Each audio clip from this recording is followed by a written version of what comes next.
말씀 봉독하겠습니다. 여호수아 1장 7절에는 다음같이 기록되어 있습니다. 오직 너는 마음을 강하게 하고 극히 담대히 하여 나의 종 모세가 내게 명한 율법을 다 지켜 행하고 좌로나 우로나 치우치지 말라. 그리하면 어디로 가든지 형통하리니. 그래서 오늘 전할 제목은 강하고 매우 담대하여야 합니다 하는 제목 갖고 하겠습니다. 먼저 기도하겠습니다. 사랑의 하나님 아버지, 이 시간도 하나님 아버지 말씀을 들고 다니셨습니다. 강하고 담대해야 한다는 이 말씀을 들고 썼습니다. 언제나 같이 소심하고 모든 일에 정말 작은 것 가지고도 크게 보고 있는 저희들입니다. 그러하지만 하나님이 계시면 다 된다는 이 말씀을 받들어 정말 이제부터는 강하고 담대하게 모든 것에 맞서 싸울 수 있도록 하게 하여 주옵소서. 오늘도 말씀을 전할 때 오로지 주님의 말씀이 뜻으로만 전할 수 있게끔 하게 하여 주옵소서. 모든 것 다 주님 앞에 맡기오며 예수 그리스도 이름 받들어 감사하며 기도드리옵나이다. 아멘. 우리 믿음의 여정 가운데는 때로는 모든 것이 너무 힘들고 또 어려울 수도 있고 그 어려운 시기에 하나님이 멀리 있는 것처럼 느껴질 때가 있습니다. 그런데 지금도 우리는 하나님께서는 저희들에게 가까이에 있고 또 저희 마음속에 우리 하나님이 가까이 계시는 것입니다. 주님께서는 우리에게 말씀하고 계십니다. 이런 시기에도 내가 너와 함께 있다는 것을 알라. 왜냐하면 나는 내 안에 있기 때문이다. 그러므로 강하고 극히 담대하라고. 즉 세월을 살면서 어려움에 처했을 때 어려움 앞에 굴복하고 난관 앞에 정말 비굴하게 정말 세상을 비틀거름치면서 살지 말라는 것입니다. 우리는 아브라함같이 되어야 합니다. 로마서 4장 20절에 그가 불신으로 인해 하나님의 약속을 의지하지 않고 믿음으로 견고하여져서 하나님께 영광을 돌렸다고 이렇게 말씀합니다. 그래서 우리 모세를 다 알고 있잖아요. 그러면 지금 상황이 어떤지 모르겠어. 이 모든 문제로 정말 나는 이 생활이 힘들고 죽을 것만 같아. 이런 소리를 절대 하지 말라는 것입니다. 문제가 발생하면 하나님께서는 해결책을 주십니다.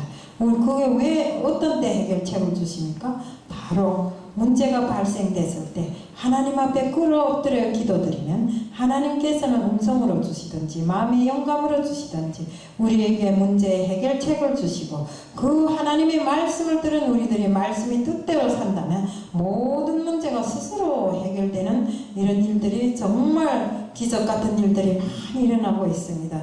우리가 오늘 직면하고 있는 모든 것은 하나님께서 우리를 위해 설계하시고 맞춰놓은 모든 것이라는 것입니다. 정말 나라의 정세가 험하고 모든 것이 어렵다 할지라도 이것은 하나님의 계획하에 있는 것이고 하나님께서 정말 어떻게 하시면 모든 것이 통째로 뒤바뀌는 이런 엄청난 일들이 발생한다는 것을 말씀드리고 싶습니다. 그렇기 때문에 우리는 그 어떤 역경이 우리 앞에 닥친다 할지라도 우리는 그 역경 앞에서 정신을 잃고 흐릿허훈한 이런 상태로 헤매지 말아야 됩니다. 항상 정신을 바싹 차리고 정말 무슨 일이 생겼다면 문제가 우리에게 크게 접해 있다 할지라도 우리는 하나님께 끌어엎드려 기도하고 그 기도로서 하나님께 응답을 받아서 정말 모든 문제를 해결할 수 있는 우리들이 되어야 되는 것입니다. 요한일서 4장 4절에는 울며 당신이 하나님께 속해 있다고 이렇게 말씀하십니다. 이는 우리가 하나님으로부터 태어났으며 또한 어떤 문제가 일어나서 도전하고 정말 우리가 어떤 압박이 정말 우리에게 들이닥치고 대적들이 우리를 정말 망하게 하려고 할지라도 우리는 정말 내 안에 계시는 하나님이 있다는 것을 항상 명심하고 모든 것이 하나님이 주관하에 있다는 것을 명심해야 됩니다. 그래서 내 안에 있는 하나님이 이것을 해결하실 것이라는 이런 큰 믿음을 가지고 하나님 앞에 간구한다면 어떤 것도 다 해결됩니다. 설사 우리가 암으로 너는 내일 모레 죽어 이렇게 의사가 말할지라도 우리는 믿음을 잃지 말고 오로지 하나님이 내 안에 계시니 그 하나님이 나를 살릴 것이라는 이런 믿음을 가진다면 우리는 정말 죽음에서 구원을 받을 수 있는 것입니다. 우리가 정말 살면서 모든 상황에 정말 우리가 주님을 믿고 주님 안에서 믿음으로 행할 때 모든 것을 압도적으로 세상과 싸워서 이길 수 있는 우리들이 다 됩니다. 고린도후서 4장 17절에는 지금 우리가 겪은 일시적인 가벼운 고난은 비교할 수 없을 정도로 영원하고 큰 영광을 우리에게 이루어 준다고 했습니다. 왜요? 우리가 사방으로 어떤 우겨싸움을 당할지라도 우리는 정말 하나님만 의지한다면 그 우겨싸움을 당하지 않게 되며, 특히나 어떤 답답한 일이 우리에게 들이닥칠지라도 하나님과 함께하면 그 답답한 일이 스스로 풀어져 나가더라는 것입니다.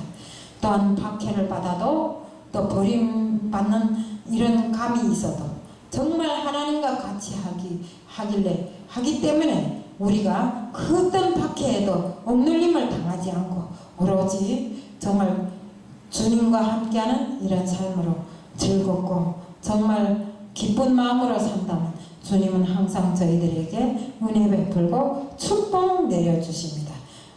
우리 믿는 사람들에게는 특이하게 고난이 많고 또 하나님께서는 우리들에게 그 고난에서 건져주시는 이런 것으로 해서 하나님이 살아계심을 보여주십니다.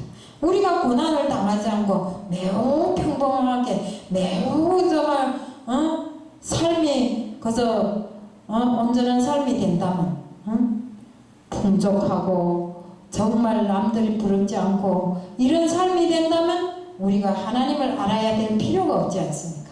그런 정말 알아야 될 필요가 없는 이런 삶에서 하나님께서는 우리들에게 고난을 주심으로 해서 그 고난을 통해서 살아계신 하나님, 역사하시는 하나님을 알게 하기 위해서 하나님께서 저희들에게 고난을 주시는 것입니다.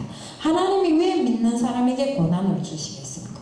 믿지 아니하는 사람들은 하나님을 모르고 이 사는 생활이 평범한 모든 생활이다. 자기 자신이 도구로만 생각하기 때문에, 자기 자신의 능력으로만 생각하기 때문에 하나님을 믿을 필요가 없다고 생각하는 것입니다. 그렇지만 우리가 믿는 사람들은 고난이 닥쳤을 때 바로 하나님을 영접하고 고난이 닥쳤을 때 하나님이 계심을 알게 되는 것입니다. 저도 그렇습니다. 저도 옛날에는 하나님을 모르고 막 성경책까지 찢어서 불에 태웠던 사람입니다. 왜요? 그것이 도저히 믿기지 않으니까요. 그런데 하나님을 알고 보니까 정말 살아서 역사하시는 하나님이 내 운명의 주인이라는 것을 알게 되었고, 그런 하나님을 믿지 아니하면 이 세상의 모든 것이 다 정말 내 면전에서 없어질 것만 같고, 정말 내가 방금이라도 어떤 큰일을 당할 것만 같은 이런 상황에 접해지더라고요.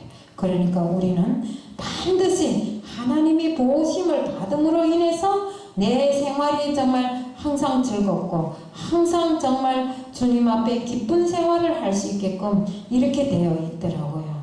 그러니까 우리는 정말 하나님이 우리에게 주신 그 모든 것을 다시 한번 하나님께 영광으로 돌려드려야 됩니다.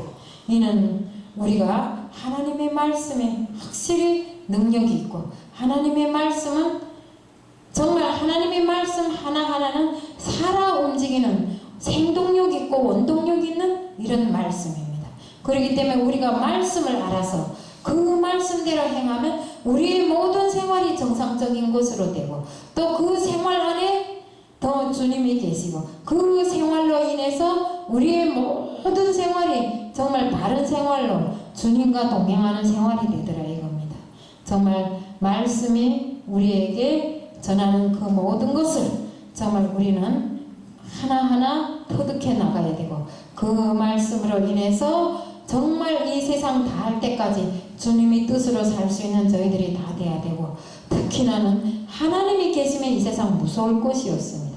이 세상을 창조하신 창조주이신 우리 하나님이 제 아버지신데 그 무서울 것이 무엇이 있습니까? 아무리 무서운 원수와 대적한다 할지라도 하나님이 내 옆에 계시고 하나님이 내 안에 계시면 우리는 절대적으로 정말 절망할 일이 없고 승리할 일만 있다는 것입니다. 그래서 우리는 항상 살면서 담대하고 강해야 되고, 하나님을 위한 일이라면 정말 그 어떤 일도 정말 주저앉아서 울지 말아야 된다는 것입니다. 난간 앞에 주저앉아 울지 말고 항상 강하고 담대하게 모든 것을 정말 처리해 나가는 저희들이 다 되자는 것을 말씀드리면서 오늘 말씀을 마칩니다. 이상입니다.